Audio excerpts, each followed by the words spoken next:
I just wanted to say how delighted I am to be here this evening to celebrate the fantastic work of the National Portrait Gallery. It was supposed to be a moment of joy, a long-awaited return. The world had watched with bated breath, waiting for this day, anticipating the reassuring presence of Princess Catherine once again. After months of silence, speculation, and whispered concerns about her health, she finally emerged, poised as ever, a symbol of resilience and grace.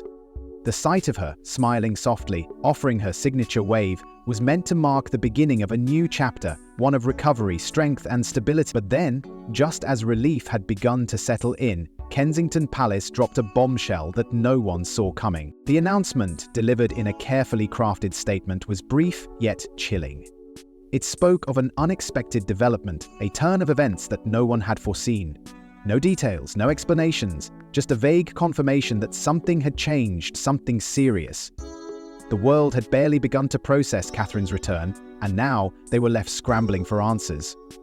What had gone wrong? Was this merely a setback? Or was something far more alarming unfolding behind the palace walls? Within moments, the media was ablaze with speculation. Headlines flooded in, some cautious, some sensational, all echoing the same ominous uncertainty.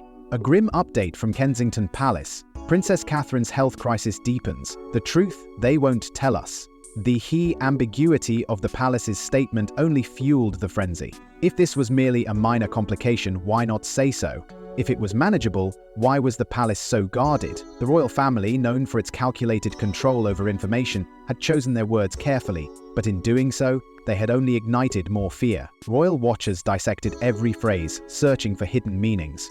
The phrase, unexpected turn, suggested a crisis that had caught even the inner circle off guard.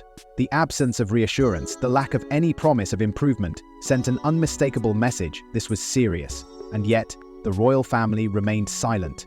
No clarifications, no follow-ups. The weight of the unknown hung over the public like a dark cloud, growing heavier with every passing hour. Meanwhile, the footage of Catherine's return was now being scrutinized with new eyes.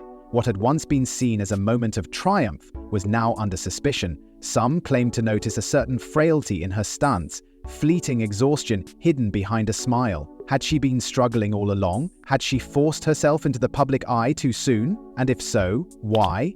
Was this an attempt to silence speculation, to prove that all was well when in reality it was anything but? Theories ran wild. Some suggested a sudden relapse in her condition, an unforeseen complication in her recovery. Others whispered of something darker, something being deliberately concealed.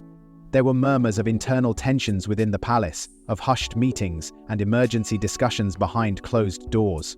Whatever the truth was, it was clear Catherine's return had not been the victory it had seemed. Instead, it had become the opening act of an unfolding crisis. As hours turned into days, the absence of further updates only deepened the sense of unease. Prince William, known for his devotion to his wife, had not spoken a word. His silence was deafening. Those close to him described a man who had suddenly withdrawn from public engagements, redirecting his focus entirely toward his family. A future king stepping away from duty was not something that happened lightly. His absence alone was a statement, a signal that behind the palace walls, something was very, very wrong. And yet, despite the growing concern, there were no reassurances from the royal family, no glimpses of Catherine, no comforting words from William, no promises of recovery, only silence. The world had questions, but Kensington Palace offered nothing in return. Was Catherine's condition truly worse than anyone realized? Had she been forced to retreat from public life again? Or was this just the beginning of a much larger storm, one that even the royal family could not contain? The mystery surrounding Catherine's health deepens, but what exactly is being kept from the public? For months, Catherine had done what she always did, held herself with unwavering grace, never allowing the world to see anything less than perfection. Smiling at royal engagements, standing tall beside Prince William and radiating the warmth that had made her one of the most beloved figures in the monarchy. But behind the elegant gowns and polished appearances, something was wrong. Insiders, those who had seen her up close, those who knew the truth, painted a very different picture, one of a woman battling a relentless, unseen enemy. Rumors had begun to swirl long before the palace's ominous announcement. Whispers of exhaustion, of cancelled appearances, of last-minute withdrawals. But the carefully curated royal image remained intact until it couldn't.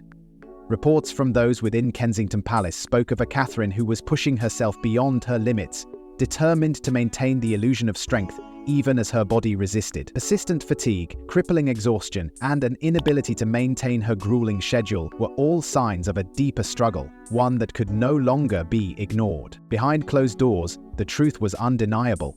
Catherine had been warned by doctors, advisors, and even her closest confidants that she needed rest, that the expectations placed upon her were taking a dangerous toll.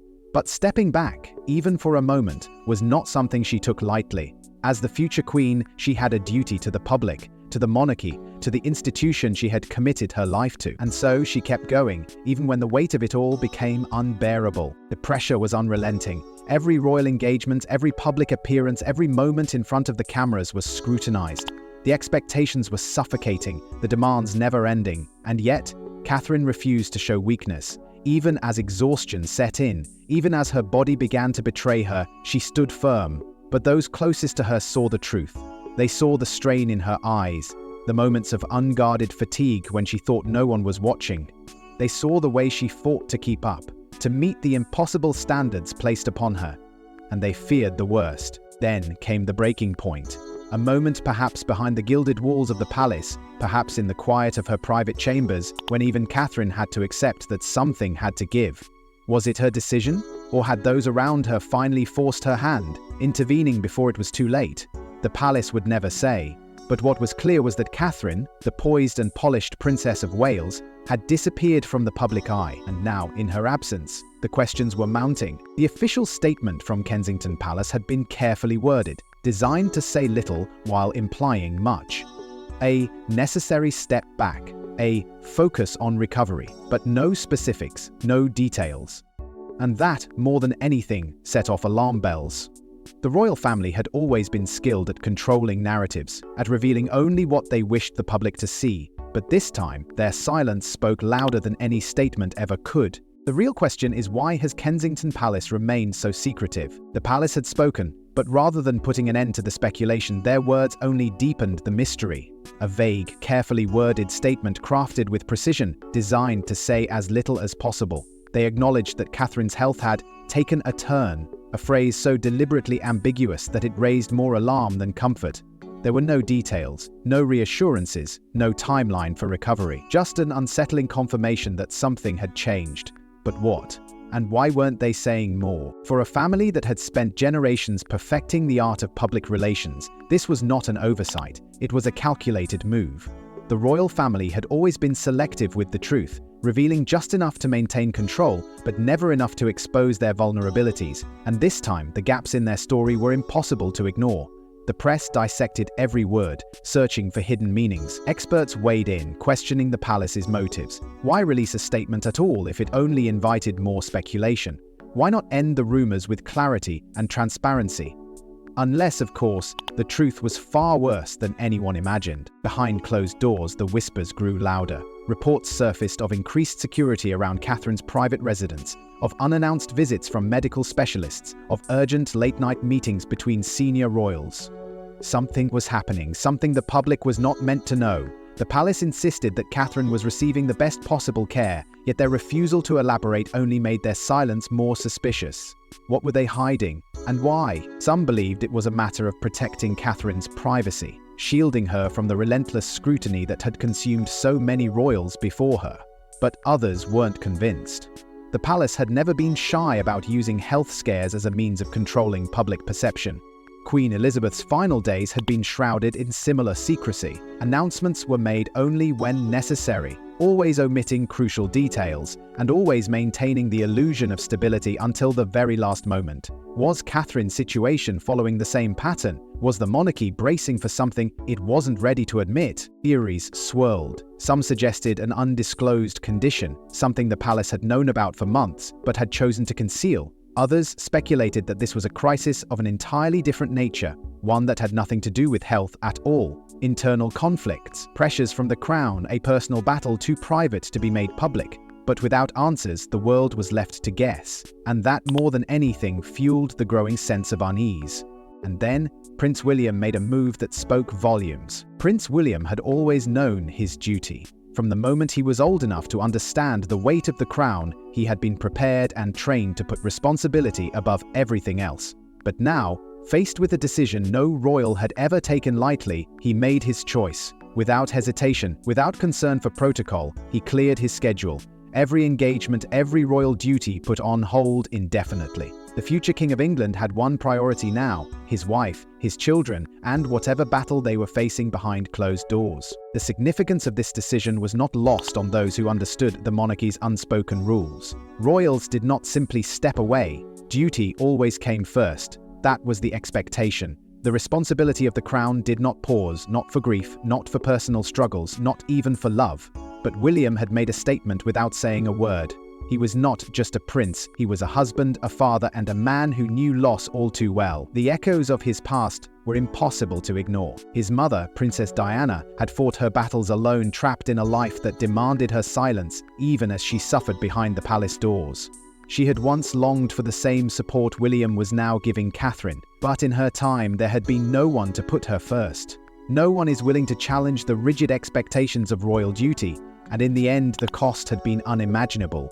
William had carried the weight of that tragedy for decades. Now, with his own family in crisis, he refused to let history repeat itself. Those closest to him described a man unwavering in his decision. He would be by Catherine's side no matter what. No palace protocol, no expectation of royal decorum would pull him away from her now.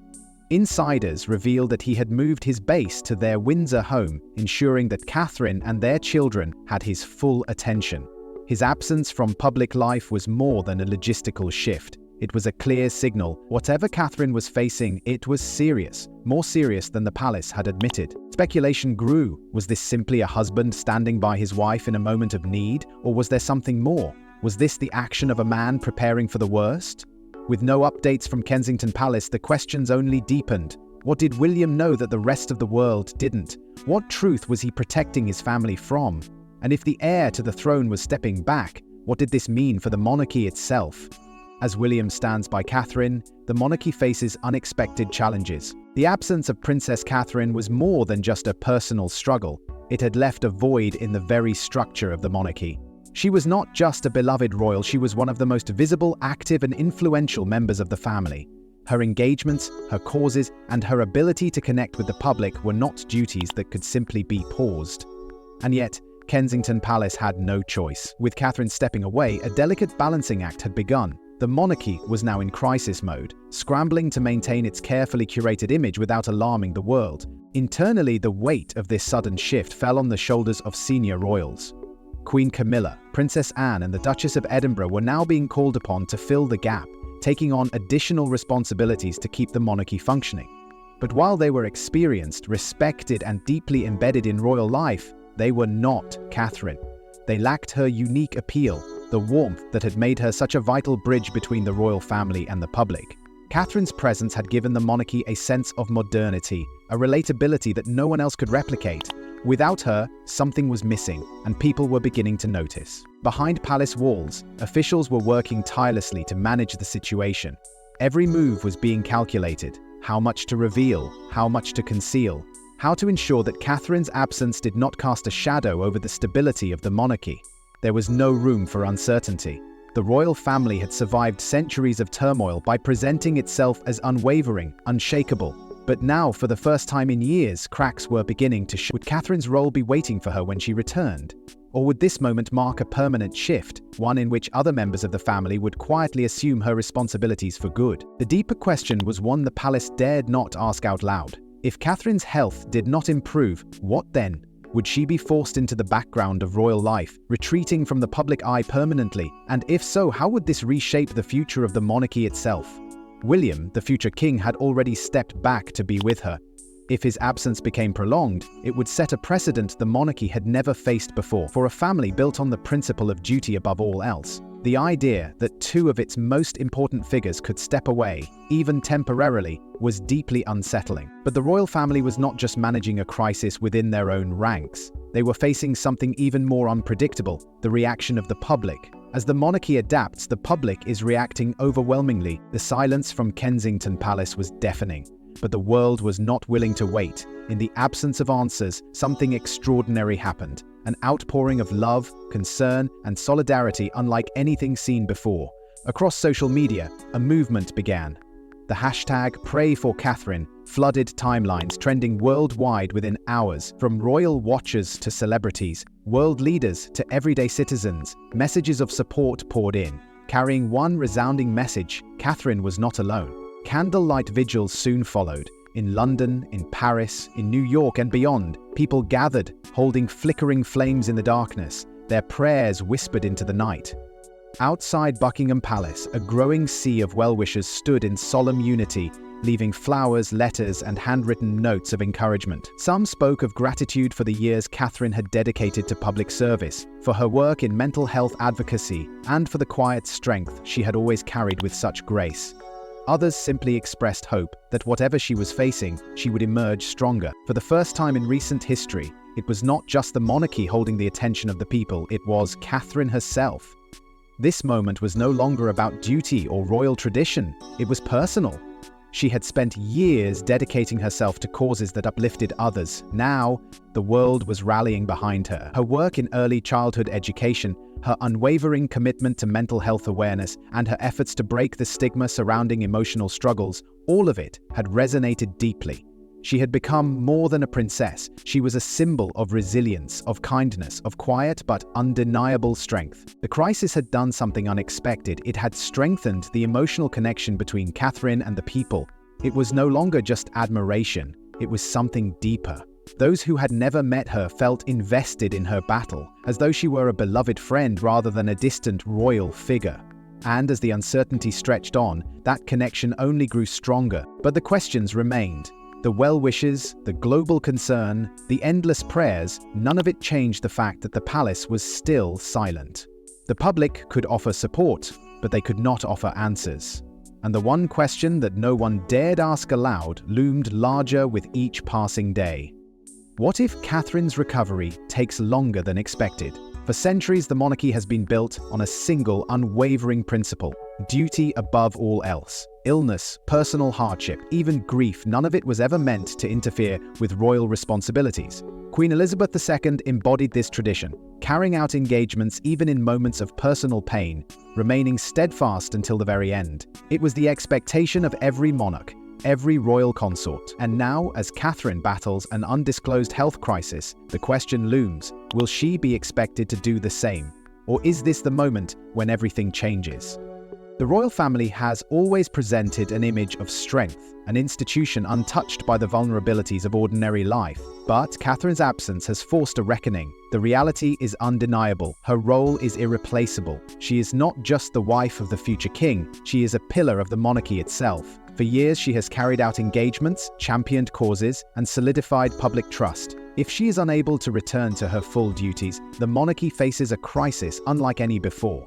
Whispers inside palace walls suggest that discussions are already taking place. If Catherine's health prevents her from maintaining the grueling schedule expected of a Princess of Wales, could there be an adjustment in her role, a shift in responsibilities? Some believe that the palace, an institution known for its rigidity, may have no choice but to adapt. The world has changed.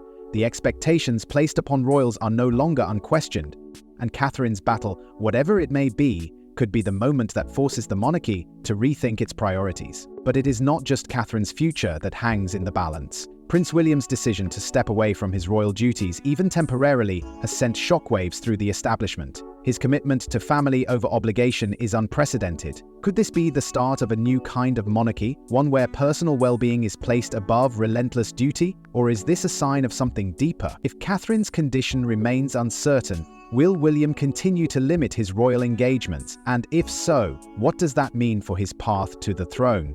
The weight of these questions is impossible to ignore. This is no longer just a health crisis. It is a moment that could reshape the British monarchy itself. Will Catherine return, reclaiming her role with the same strength and poise the public has come to admire? Or will this lead to a permanent shift, a redefinition of what it means to be a royal in the modern age? The world waits for answers, but the truth remains uncertain. The world is holding its breath. Every headline, every whisper, every carefully worded statement from the palace is being analysed, dissected, and questioned. Royal watchers are on edge, waiting for answers that never seem to come. The silence is deafening. Will Catherine return, stepping back into the public eye with the same poise and strength that has defined her role for years? Or will this be the moment that forces an indefinite retreat, a shift that no one saw coming? The uncertainty is unbearable, and with each passing day, the speculation only grows. If Catherine's condition worsens, what then? Will Prince William continue to step back, prioritizing his family over the throne? His recent actions have already broken the mold of royal duty, choosing love and loyalty over obligation. But if this crisis continues, will his absence become permanent? The monarchy has always been an institution built on continuity, a carefully structured lineage of duty passed down without disruption. But now, that structure is being tested in ways it never has before. What happens when the future king chooses his wife over the crown? And more importantly, how will the world respond? Public faith in the monarchy is being shaken. The royal family has survived wars, scandals, and internal battles, always maintaining an image of strength and resilience. But this moment feels different. It is not about politics or tradition. It is about humanity. Catherine is not just a royal, she is a mother, a wife, a figure beloved by millions. And the people who adore her are no longer just spectators in this crisis. They are emotionally invested, desperate for news, demanding transparency. Yet, the palace remains firm in its silence. And so, the wait continues, the speculation deepens, the monarchy, as it has always done, will move forward. But one thing is certain, this is a defining moment in royal history. A moment that will be remembered for years to come. Will it be the moment that redefines the role of the royals in the modern age? Or will it be the moment that marks the beginning of an irreversible shift? The truth may take time to emerge, but one thing is clear, nothing will ever be the same. Thanks for watching. Don't forget to like and subscribe, and we will see you in the next one.